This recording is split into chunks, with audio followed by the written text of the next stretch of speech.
저기요. 잠시만요. 거기 돌아보신 분! 지금 몇 시죠? 6시 기분 좋죠.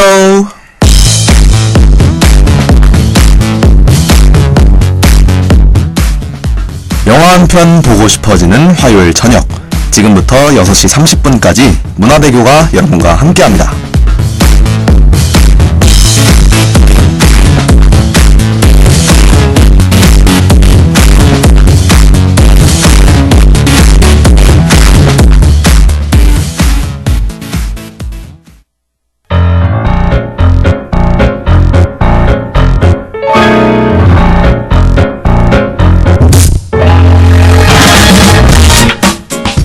문화가 책임지는 대학생의 교양, 문화대교.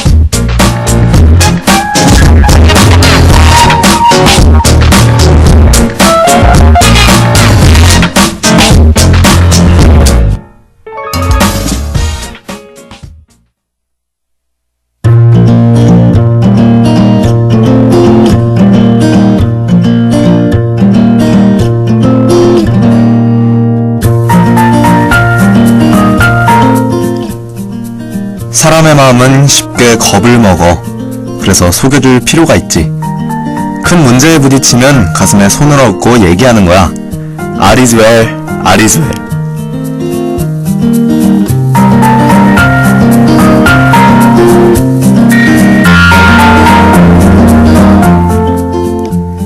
인도 영화 세어가니에서 주인공이 시련에 닥칠 때마다 주문처럼 외우던 말이죠. All is well. 목표는 있지만 과연 이게 맞는 일일까? 내가 잘못하고 있는 건 아닐지, 시간 낭비를 하고 있는 건 아닌지, 자신의 결정에 의심이 들 땐 가슴에 손을 얹고 외쳐보세요. All is well, all is well. 모든 불안은 마음의 불확실함에서 시작된다고 하잖아요. 이 말 한마디가 문제를 해결해주지는 못하지만 위기를 헤쳐나갈 수 있는 용기를 줄 거예요. 자신을 믿어보세요. 모두 다 잘 될 겁니다.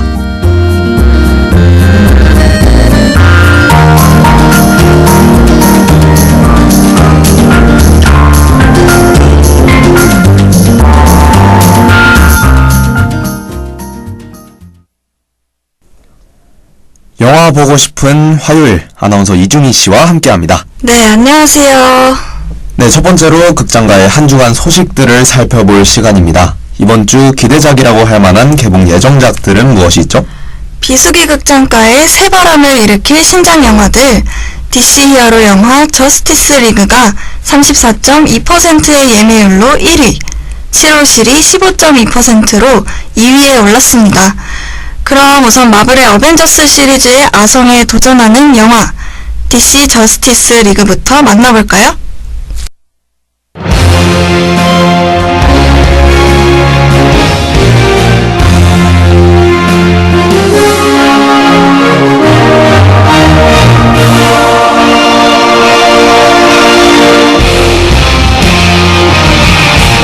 인류의 수호자 슈퍼맨이 사라진 틈을 노리고 마더박스를 노리는 빌런 스테픈 울프가 지구로 오게 된다.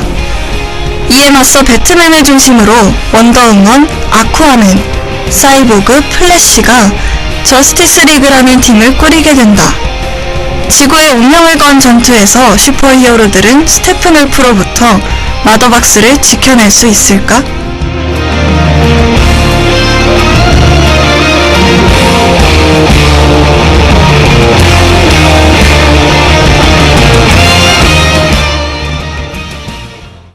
영화는 전작인 배트맨 대 슈퍼맨, 저스티스의 시작으로부터 3개월이 지난 시점으로 슈퍼맨의 죽음 이후 혼란해진 사회의 모습으로 시작합니다. 그러던 중 외계의 적이 마더박스를 노리고 지구로 침투해 오는데요. 영화의 가장 큰 중심이 되는 내용은 배트맨이 이에 맞설 팀을 구성하는 부분이라고 합니다. 저스티스 리그 같은 경우에는 배트맨 대 슈퍼맨, 그리고 수어사이드 스쿼드가 연달아 흥행에 실패하면서 DC가 이를 갈고 나온 작품인데요. 수어사이드 같은 경우에는 할리퀸이 굉장히 부각이 되었는데요. 영화는 아쉽게도 그만큼 인기를 끌지 못한 것 같아요. 네, 그래도 최근작인 원더우먼이 나름의 성적을 내면서 흥행 부진에 빠진 DC 유니버스의 자존심을 세워주었는데요. 이번 저스티스 리그는 처음 기획과는 달라진 점이 있습니다. 첫 발표 당시 2부작이었지만 왜인지 1편으로 합쳐서 개봉하게 되었는데요. 연달은 흥행 실패로 인한 제작비 축소가 원인이 아닐까 싶습니다. 그 외로도 크리스토퍼 놀란의 배트맨 리부트 시리즈 다크나이트부터 음악 감독을 맡아오던 한스 짐머가 이번 영화에서는 빠지게 되었다고 합니다. 또한 기존의 어두운 톤에서 벗어나 좀 더 액션과 밝은 쪽으로 바꾸며 큰 변화를 꾀하고자 하는 DC 유니버스 세계관 확장의 시작, 저스티스 리그가 성공할 수 있을지 주목이 됩니다. 네, 기존에 나왔던 배트맨과 원더우먼 외로 사이보그, 아쿠아맨, 플래시라는 캐릭터가 추가되는 만큼 앞으로의 독립적인 캐릭터 영화 제작을 위해서라도 DC 유니버스 제작자 입장이 중요하겠습니다. 네, 저스티스 리그는 내일 11월 15일 개봉합니다.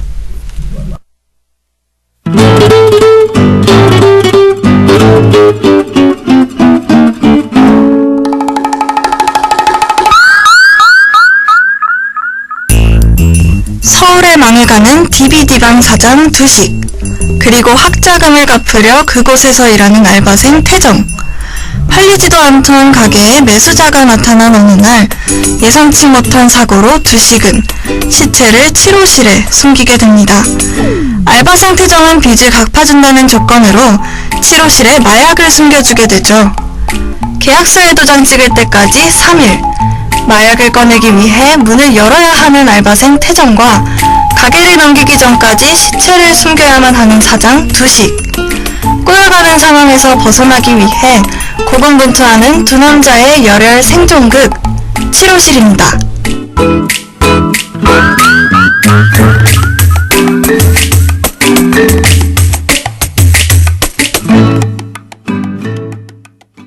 제목처럼 영화가 그렇게 큰 배경이나 스토리를 다루고 있다는 생각은 들지 않습니다. 좁은 DVD방에 치료실을 두고 누군가는 열어야 하고 또 다른 누군가는 닫아야만 하는, 각자 비밀을 숨긴 채 아등바등하는 사투를 담아낸 스릴러를 코미디적으로 풀어내었습니다. 제21회 부천 국제 판타스틱 영화제 개막작이었던 영화는 스틸컷과 예고편에서부터 느껴지는 B급 코드와 블랙 코미디라는 장르를 내세웠는데요.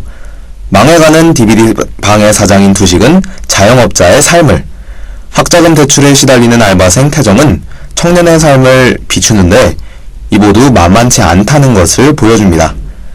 열심히 하려고는 하지만 잘 되지 않는 상황에서 오는 아이러니함. 그것이 이 영화가 주는 블랙 코미디의 요소인데요. 을과 을의 다툼을 그려내며 그저 두 남자의 스릴러물이 아닌 보고 난 후 복합적인 감정을 남긴다고 합니다. 신하균이 사장 두식 역을, 엑소 도경수가 알바생 태정 역을 맡았는데요.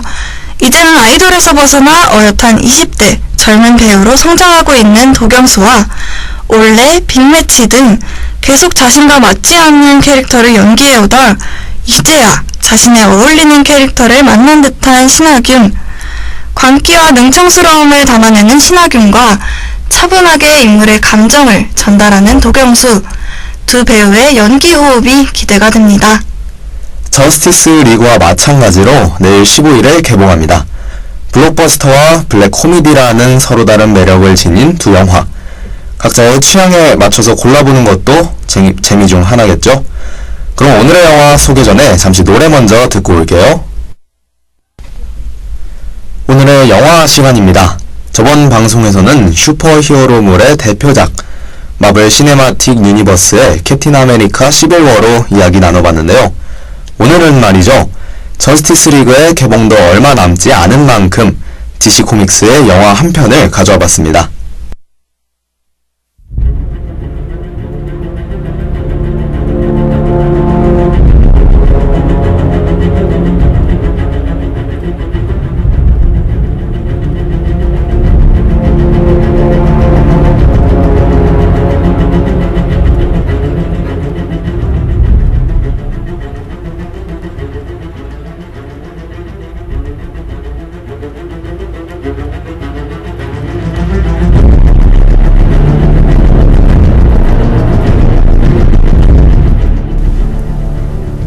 범죄와 부패로 들끓는 고담시의 평화를 지켜내기 위한 어둠의 기사 배트맨과 절대악 조커의 최후의 결전을 그린 블록버스터, DC 코믹스의 대표 캐릭터 배트맨 시리즈의 리부트작 다크나이트입니다.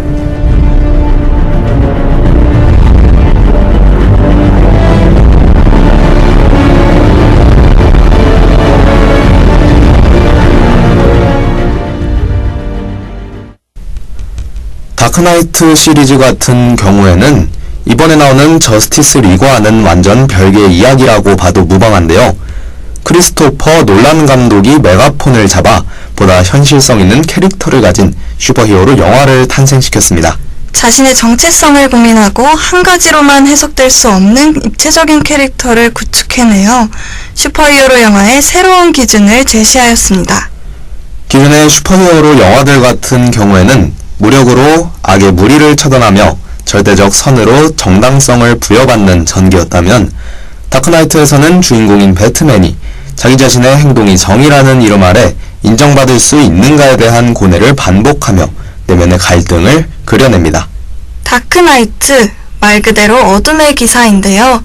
배트맨은 자신이 범죄자를 처단할 수는 있지만 그에 대한 처벌은 온전히 법에 달려있음을 알고 있습니다. 영화의 주요 악역인 조커는 이런 배트맨의 약점을 이용하고자 하는데요.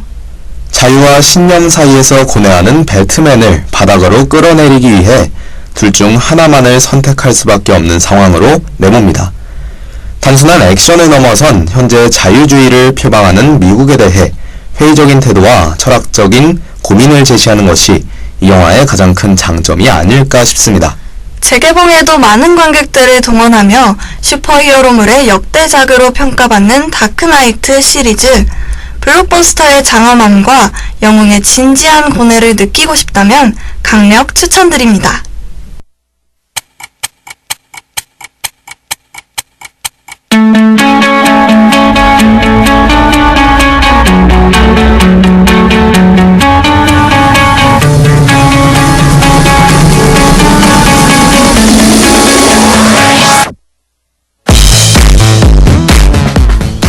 저희가 준비한 이야기는 여기까지입니다. 다음에는 더 알찬 내용으로 찾아올 수 있도록 노력하겠습니다. 그럼 다들 편안한 마음 되시길 바랄게요.